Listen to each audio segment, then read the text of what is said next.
Halo semuanya, Sawadee-krap, selamat datang di segmen analisa. Kembali kita update ya mengenai perkembangan terkini kasus Teng Monida yang beberapa hari lagi akan segera dilakukan kepastian ya. Apakah kasus ini akan diputuskan sebagai kecelakaan akibat kelalaian? Apakah karena ada pembunuhan di dalam kasus yang terjadi di 24 Februari 2022 lalu di mana Teng Mo bersama 5 rekannya di Sungai Chao Phraya dan Teng Mo terjatuh dan juga tenggelam dan akhirnya meninggal dunia dengan 26 luka yang diklarifikasi oleh penyidik Nontaburi di akhir April 2022 lalu. Oke, di video kali ini ada dua hal yang akan aku bahas. Pertama adalah keterangan dari Kolonel Tawachai Kancanarin, a former surgeon, ya, dokter bedah ya. Terus juga dari Dr. Pontip yang merupakan ahli forensik di Thailand dan juga anggota senator. Dr. Pontip baru aja memberikan wawancaranya di media TV Thailand. Ada banyak hal menarik yang akan aku bahas di sini, apa aja poin-poinnya yang berhubungan dengan kasus Teng Monida. Tapi sebelumnya coba kita simak apa keterangan dari Kolonel Tawachai Kancanarin yang merupakan dokter ya, mantan dokter di Rumah Sakit Pramongkut Klau Hospital. Dalam status Facebooknya, beliau mengatakan bahwa Teng Mo sengaja didorong. Oke, kenapa seorang dokter bisa menyatakan hal seperti ini? Dan aku juga yakin teman-teman, memang betul ya, pada saat kita mendengarkan orang berbicara, kadang kita nggak usah lihat siapa yang berbicara, tapi apa yang dibicarakan. To some extent, ini adalah benar. Tapi untuk kasus-kasus yang membutuhkan expertise, menurut aku pada saat seorang dokter bedah mengatakan seperti ini, itu pasti ada dasarnya. Ada backgroundnya kenapa dia mengatakan seperti ini. Apalagi Teng Mo sengaja didorong, itu adalah seperti di video aku sebelumnya yang aku bahas adalah karena dengan klaim bahwa ada benda yang menutupi lampu belakang di speedboat tersebut, itu tidak menjawab apapun apakah Teng Mo terjatuh karena kecelakaan. Itu sudah clear di video sebelumnya. Dan ditambah lagi dengan penambahan luka. Secara ilmiah, menurut Dr. Tawachai ini, bagaimana mungkin di otopsi pertama dinyatakan lukanya ada 11, otopsi kedua 22, dan di pemaparan terakhir yang disampaikan penyidik Nontaburi menjadi 26.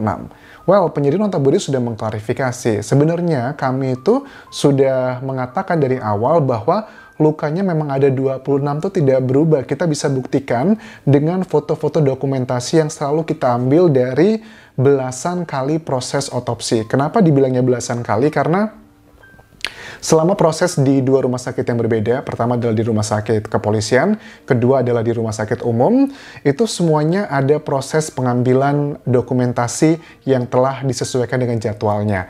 Well, ini kan apa yang dikatakannya si penyidik Nontaburi, tapi pada faktanya kan ya kita nggak bisa percaya begitu aja. Kalau memang benar, coba buktikan rekaman-rekamannya seperti apa. Karena kan yang misalnya juga kayak teman-teman masih ingat di pemaparan terakhir penyidik Nontaburi mengatakan bahwa mereka meminta maaf karena mengambil foto pembanding Teng Monida yang lukanya karena diklaimnya adalah karena baling-baling speedboat tersebut, itu kan dibandingkan dengan foto yang berasal dari Amerika Serikat ya, seorang perempuan dengan luka di pahanya, tapi ternyata netizen Thailand juga kritis. Wah, itu ternyata fotonya ada di Google, bisa tersebar, bagaimana mungkin sebuah proses kasus yang sangat menyita perhatian masyarakat Thailand dan juga ASEAN kok bisa mengambil foto pembandingnya dari Google aja. Dan mereka pun telah berjanji penyidik Nontaburi untuk memberikan klarifikasi. Tapi sampai sekarang pun nggak ada.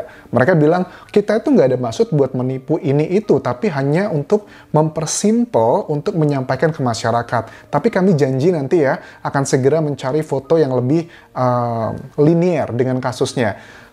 Sampai sekarang belum ada berita itu. Tapi Mr. Acharya atau Jenius justru sudah menemukan lebih dulu membandingkan antara luka yang beneran karena baling-baling dan luka yang bukan karena baling-baling. Bahkan ditunjukkan juga foto Teng Monida, rekaman Teng Monida pada saat tubuhnya itu dikeluarkan dari freezer.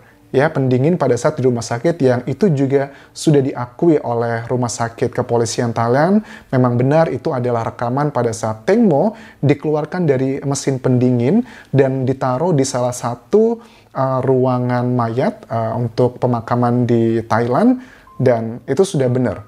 Bagaimana mungkin ya, ada banyak hal yang dikritisi oleh Mr. Acharya dan ternyata itu adalah benar. Terus juga di video sebelumnya yang aku bahas tadi mengenai penemuan speedboat yang kedua. Kalian cek aja lebih detailnya di situ. Oke, sekarang kita beralih adalah mengenai luka dan juga obat-obatan. Menurut Kolonel Tawacai, di tubuh Teng Monida tuh ada luka lebam, ada obat-obatan ya yang dikategorikan sebagai untuk obat relief stress yang itu termasuk dalam narkoba juga sama Indonesia dan Thailand. Terus juga ada alkohol dari mata Teng Monida, ada sekitar 93 mg di cairannya mata tersebut. Itu kan menunjukkan indikasi ada sesuatu hal yang nggak benar nih dalam kasus ini.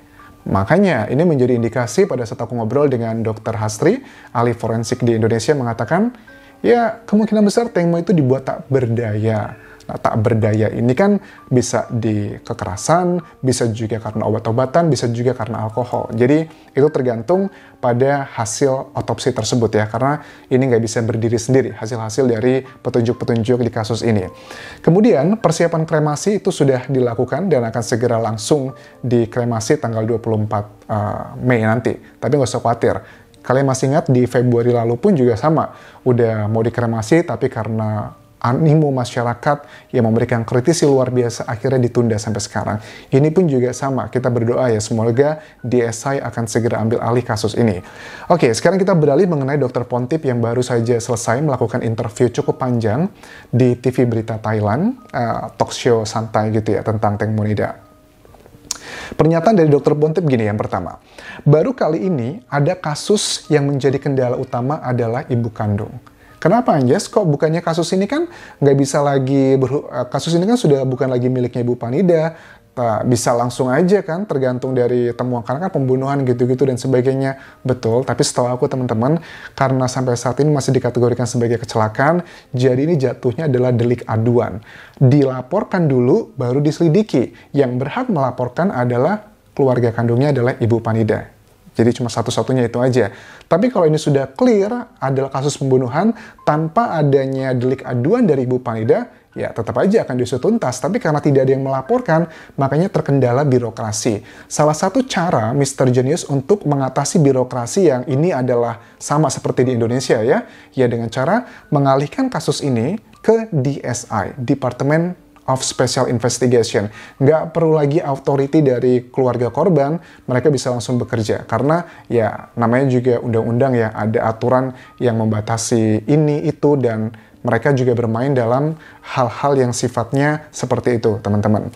Kemudian, Dr. Pontip mengatakan gini, dari awal saya dinilai cari panggung, tapi masyarakat bisa nilai apakah saya seperti itu. Menurut aku sih enggak ya, Dr. Pontip tidak mencari panggung. Masa sih mencari panggung dengan cara seperti ini, dengan cara yang bisa mengorbankan dirinya sendiri, keselamatannya, dan juga keluarganya. Toh dia juga bukan selebriti gitu. Apa sih dimanfaatkan secara ekonomi juga menurut aku nggak masuk akal. Walaupun dia mencari panggung pun, for me it's fine gitu. As long as yang dia bahas, yang dia ceritakan adalah fakta-fakta untuk menuju kebenaran yang terjadi di 24 Februari tersebut. Apapun niatnya, karena niat itu kan yang tahu kita sama Tuhan ya. Bisa aja kita bilangnya, oh enggak cari panggung dan sebagainya, tapi sebaliknya kita cari panggung, atau bisa bilang, ya memang saya cari panggung, terus kamu mau apa? Tapi hatinya nggak nyari panggung, itu kan antara hubungan kita sama Tuhan, teman-teman. Tapi kalau menurut aku, beliau tidak cari panggung. Kemudian, tidak ada temuan darah di speedboat. Menurut aku ini sangat lemah ya statement ini. Kenapa tidak ditemukan ada bercak darah di speedboatnya Teng Monida? Ya karena sudah dibersihkan, itu yang pertama. Yang kedua, kita juga ketahui ya ternyata ada speedboat yang kedua juga. Itu juga sama, sudah dibersihkan. Kenapa kok ngomongnya tidak ada temuan darah di speedboat? Ini untuk membantah bahwa ada dugaan Teng Mo itu sempat dianiaya di speedboatnya. Mana buktinya? Kalau memang dia dianiaya, nggak ada tuh jejak DNA yang menunjukkan ada percikan darah dan sebagainya. Memang ditemukan di speedboatnya Teng Monida adalah rambut Teng Mo di ujung dari speedboatnya. Tapi kan itu terlalu kebetulan banget karena itu ditemukannya kan setelah 3 kali diteliti. Ya alasannya sudah aku bahas ya di video sebelumnya teman-teman. Terus juga luka-luka terjadi di mana karena sebelum kematian. Oke, luka-luka yang 26 luka tersebut yang diklaim oleh penyidik Nontaburi itu terjadinya di mana? Masa kalau luka di dalam air seperti itu bentuknya, apalagi juga sudah dikonfirmasi dengan hasil otopsi bahwa luka tersebut terjadi sebelum kematian. Artinya pada saat Teng Mo memang ada 2 luka yang kemungkinan teman-teman.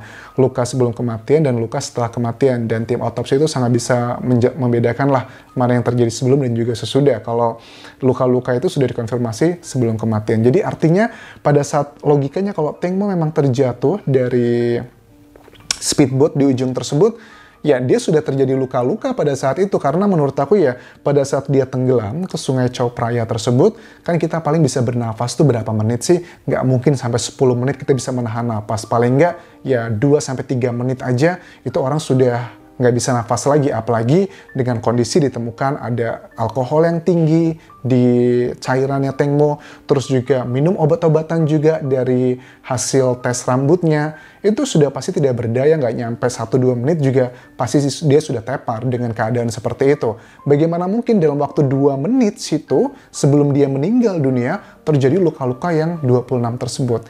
It doesn't make sense for me. Itu mencederai logika berpikirku. Terus juga saya memang sering dihujat oleh sebagian orang lewat sosial media dan dugaannya adalah buzzer. Kenapa? Karena kecenderungan sekarang kan ditanya nih sama presenternya ya, Ibu Pontip pernah nggak mendapatkan ancaman dirinya dan juga keluarga? Ya, memang dia mengakui untuk ancaman sekarang ini lebih banyak adalah ancaman yang di media massa, buzzer-buzzer yang menghina dia, membongkar aib-aib yang dinilai mereka aib dan sebagainya. Tapi ya, itu adalah salah satu strategi mereka dan dipikirnya adalah resiko dia. Tapi dia bilang gini, saya juga ada rasa takut tapi I do my best gitu. Dia juga punya rasa takut sebagai manusia.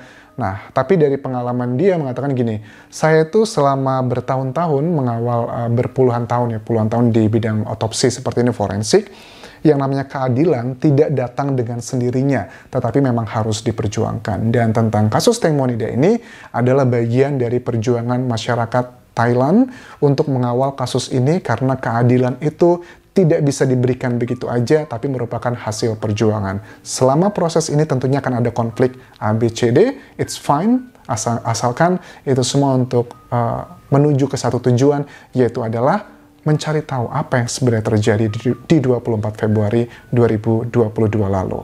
Sampai ketemu lagi di video berikutnya. Terima kasih sudah menonton. Tinggalkan like, tinggalkan komen, dan juga follow Instagramku di Anjas di Thailand. Dan terakhir, please subscribe channel YouTube ini. Kabun Club semuanya. Bye-bye.